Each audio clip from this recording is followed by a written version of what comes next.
Good morning, welcome to my channel. And what I want to talk about today is human race, folks. Yes, human race. But before I do that, I want to use copyright claim 107 for educational purposes only, folks. Fair use. Only for learning, teaching, and hearing, folks, that someone can learn. Yes. And what I mean by human race, see, we have it all twisted. You know, we're going around saying black, white. This is black. Look at my skin. I'm brown skin. I'm not black. See this hat back here? That's white. I haven't seen nobody that white in my life. And we're going to get right into this clip, folks, as I speak. I want you to hear this and hear it clearly, folks.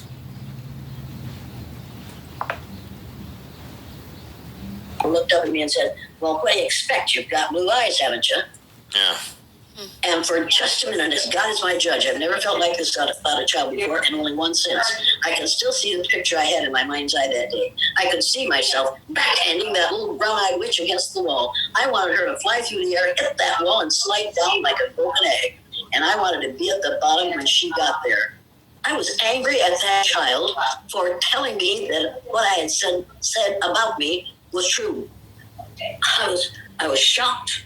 I was dismayed. I was disappointed. I was infuriated with the example that I had been setting for those kids all the time they were in my classroom. And I went down to and one of the reasons I was really upset is I went down to the teacher's lounge at noon that day to share with the other third grade teachers what was happening in my classroom. I needed some support. Walked into the teacher's lounge. There were probably 10 teachers in there at lunchtime, and I started to tell them what was happening in my classroom. When I had finished telling them the ugly things that were happening, the youngest of the two other third grade teachers said, "I don't know how you have time for all that extra stuff. It's all I can do to teach reading, writing, and arithmetic." Well, she hadn't taught reading, writing, and arithmetic yet, as far as I was concerned. She had time to do the extra stuff. The other one, who was at least 62 years old and had been twisting young minds, educating young minds for over 30 years, said to that group on the day after Martin Luther King Jr. was killed, "I don't know why you're doing that. I thought it was about time somebody shot that son of a bitch." Oh my God. Nobody gasped. Nobody raised their eyebrows. Nobody was shocked. Every one of those teachers either smiled or laughed and nodded because she had expressed their feelings perfectly, and as the most senior member of the group, she had the most right to say that ugly thing in that group. I went back to my classroom absolutely determined that no student would ever leave my presence with those attitudes unchallenged. I may not be able to change your attitude, but I can challenge your attitude, and you have to prove to me that white people are superior, and you can't do it because it isn't true. It is not true, and it's time to get over it. White people, prove that you're... See, this lady is spitting nothing but the truth, folks. We don't find many people in this world that will step up to the plate the way this lady does. She's not biased, folks. She's not racist. She's just telling the truth the way it's supposed to be told, folks. She's giving it up raw, folks. She's laying it on the table. Yes, she's laying it on the table because the guy that's interviewing her, she asked this guy, what color was her skin? And guess what he said?